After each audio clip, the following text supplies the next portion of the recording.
BJP চৰকাৰে সংখ্যালঘু মানুহৰ জীৱনৰ প্ৰতি ভাবুকি কঢ়িয়াই আনিছে। মোক জেলত দিছিলে, মই জেলৰ পৰা ইলেকশ্যন খেলিলো, শিৱসাগৰৰ খিলঞ্জীয়া মানুহে ভোট দি মোক জিকাই দিলে।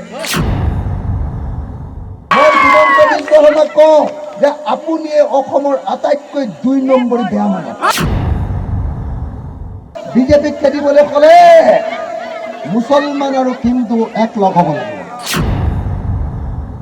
২০২৬ চনত আমি চৰকাৰ গঠন কৰিম, বিজেপিক দলিয়াই দিম আৰু তাৰ পাছত মোক ৩৬ বাৰ জেলত দিয়া হিমন্ত বিশ্ব শৰ্মাক মই ১০০ বাৰ জেলত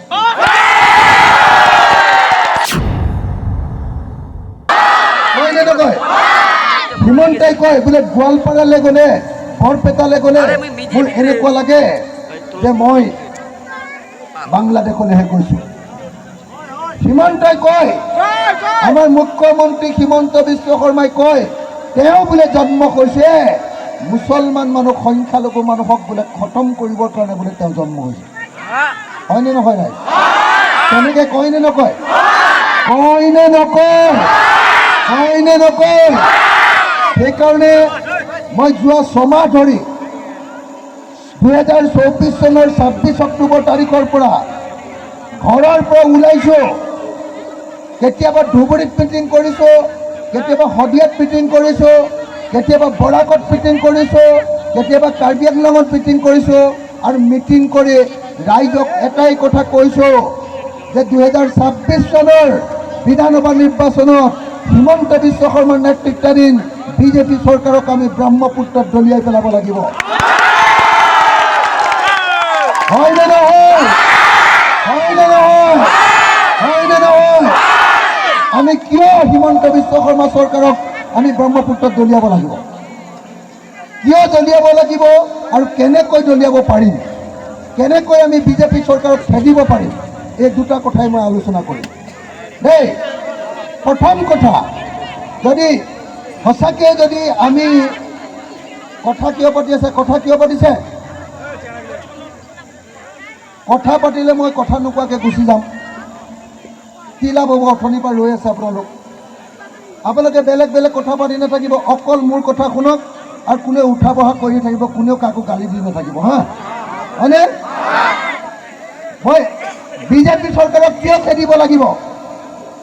বিজেপি চৰকাৰে অসমৰ সংখ্যালঘু ৰাইজক খতম কৰিম বুলি কৈছে, হয়নে? আমি চৰকাৰক মানুহক খতম কৰিবৰ কাৰণে চৰকাৰত নিৰ্বাচন নকৰোঁ, আমি চৰকাৰ বনাই দিওঁ মানুহৰ জীৱন আৰু সম্পত্তি ৰক্ষা কৰিবৰ কাৰণে। কোনো চৰকাৰে ক'ব নোৱাৰে যে আমুকক খতম কৰিম, তামুকক খতম কৰিম, মুছলমানক খতম কৰিম। এই কথা কোৱাৰ অধিকাৰ কোনো চৰকাৰৰ নাই। সংবিধানে তেওঁক এইটো কাম কৰিবলৈ দিয়া নাই, গতিকে তেওঁ সংবিধান মনা নাই।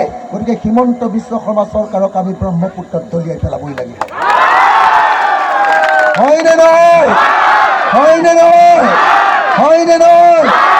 আজি সংখ্যালঘু মুছলমান মানুহ এজনে নামনি অসমৰ পৰা ডিব্ৰুগড়লৈ যাব নোৱাৰে, গুৱাহাটীলৈ যাব নোৱাৰে, যোৰহাটলৈ যাব নোৱাৰে।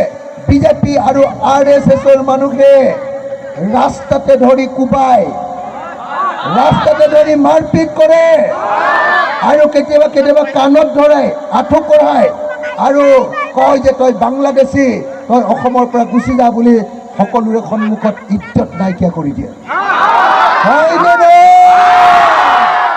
অৰ্থাৎ বিজেপি চৰকাৰে সংখ্যালঘু মানুহৰ জীৱনৰ প্ৰতি ভাবুকি কঢ়িয়াই আনিছে। আনিছেনে? RSS আৰু বিজেপিয়ে সংখ্যালঘু মানুহৰ জীৱনৰ প্ৰতি ভাবুকি কঢ়িয়াই আনিছেনে নাই? আনিছেনে নাই? আজি কোনো মানুহ, সংখ্যালঘু মানুহে টুপি পিন্ধি, দাড়ি ৰখাই, লুঙি পিন্ধি বা মহিলাসকলে হিজাব পিন্ধি বাছত উঠি ধুবুৰীৰ পৰা বা বিলাসীপাৰাৰ পৰা গুৱাহাটীলৈ যাবলৈ ভয় কৰে। কৰে নে নকৰে? কৰে নে নকৰে? কেলে ভয় কৰে? কাৰণ RSS আৰু বিজেপিয়ে যিকোনো সময়তে ৰাস্তাতে ধৰি অত্যাচাৰ কৰিব পাৰে। হয়নে নহয়? এই RSS আৰু বিজেপিৰ পৰা আমাক চৰকাৰে ৰক্ষা কৰিব লাগে। RSS বিজেপি গ্ৰেপ্তাৰ কৰিব লাগে, জেলত ভৰাব লাগে। উল্টাই কি কৰে যে আমাৰ সংখ্যালঘু ৰাইজকহে পুলিচে মাৰপিট কৰে। হয়নে নহয় ৰা? হয়নে নহয় ৰা? হয়নে নহয়? সেইকাৰণে যিখন চৰকাৰে সংখ্যালঘু মানুহৰ জীৱন আৰু সম্পত্তি ৰক্ষা কৰিব নোৱাৰে, মানুহৰ জীৱন আৰু সম্পত্তি ৰক্ষা কৰিব নোৱাৰে, সেইখন চৰকাৰক ব্ৰহ্মপুত্ৰত দলিয়াই পেলাবই লাগিব। লাগিবনে নাই? লাগিবনে নাই? লাগিবনে নাই? আজি নদী ভঙনীয়া মানুহে নিজৰ ঘৰটো ভাঙি দিয়াৰ পাছত 2-3খন টিং লৈ গৈ এটা চৰকাৰী ঠাইত গৈ অকণমান বহেগে, আশ্ৰয় লয়, হয়নে? আশ্ৰয় লোৱাৰ লগে লগে চাৰিওফালে হাল্লা লগাই দিয়ে, বাংলাদেশী আহিছে, বাংলাদেশী আহিছে, বাংলাদেশী আহিছে, বাংলাদেশীয়ে মাটি দখল কৰিলে। কৰে নে নকৰে? কৰে নে নকৰে? আৰু তাৰ পাছত হিমন্ত বিশ্ব শৰ্মাই বুলডোজাৰ লৈ আহি, JCB লৈ আহি, ফকলেণ্ড লৈ আহি এফালৰ পৰা আমাৰ সংখ্যালঘুৰ ঘৰবিলাক ভাঙি দিয়ে নে নিদিয়ে? ৰাইজ দিয়ে নে নিদিয়ে? দিয়ে নে নিদিয়ে? গতিকে যিখন চৰকাৰে মানুহৰ ঘৰ ভাঙে, সেইখন চৰকাৰক আমি ব্ৰহ্মপুত্ৰত দলিয়াই পেলাবই লাগে। লাগিবনে? লাগিবনে নাই? লাগিবনে নাই? আজি পুলিচে কিবা এটা কৰিলে মানুহক ধৰি লৈ যায়, মানুহক গ্ৰেপ্তাৰ কৰে। সংখ্যালঘু ল'ৰা এটাক যদি চোৰৰ কাৰণে ডকাইত কৰা বুলি সন্দেহ কৰি যদি কেতিয়াবা ধৰি লৈ যায়, তাৰপাছত ৰাতি কি কৰে? ৰাতি সেই সংখ্যালঘু মুছলমান ল'ৰাটোক পুলিচে দৌৰিবলৈ দিয়ে আৰু পিছফালৰ পৰা গুলিয়াই মাৰি দিয়ে। হয়নে নহয়? হয়নে নহয়? কোন চৰকাৰৰ নিয়ম আছে যে এজন মানুহক ধৰি নিছে আৰু কোৰ্টত নি বিচাৰ কৰাৰ পৰিৱৰ্তে গুলিয়াই হত্যা কৰিব চৰকাৰে পাৰে নেকি? কেতিয়াও নোৱাৰে। হয়নে নহয়? কেতিয়াও নোৱাৰে। কিন্তু এই বিজেপি চৰকাৰে কৰিছে। বিজেপি চৰকাৰে গণতন্ত্ৰ হত্যা কৰিছে, বিজেপি চৰকাৰে সংবিধান হত্যা কৰিছে, আৰু সেইকাৰণে আমি বিজেপি চৰকাৰক ব্ৰহ্মপুত্ৰত দলিয়াই দিম বুলি কৈছোঁ। হয়নে নহয়? দলিয়াই দিব লাগিবনে নালাগে? লাগিবনে নাই? লাগিব। শ্ৰদ্ধেয় ৰাইজ, অকল সংখ্যালঘু মানুহ নহয়, মোক এতিয়ালৈকে বিজেপিয়ে 36 বাৰ জেল দিছে। জানেনে নাই? চুৰ কৰাৰ কাৰণে নহয়, মই ডকাইত কৰা নাই, মই কাকো মাৰপিট কৰা নাই। মোক কেলে 36 বাৰ জেল দিছে? কাৰণ মই দুখীয়া মানুহৰ পক্ষত কথা কওঁ। মই মোদী চৰকাৰে বস্তুৰ দাম বঢ়াইছে বুলি কওঁ। মই কওঁ যে মোদী চৰকাৰে 1 কেজি নিমখৰ দাম 2 টকাৰ পৰা 20 টকা কৰি দিলে, আমি মোদী চৰকাৰক ভাল নাপাওঁ বুলি কোৱাৰ লগে লগে মোক জেলত ভৰাই দিয়ে। আপোনালোকে জানেনে নাই? মোক যে জেলত ভৰাই জানেনে নাই? মোক জেলত ভৰাই থৈ বুলি জানেনে নাই?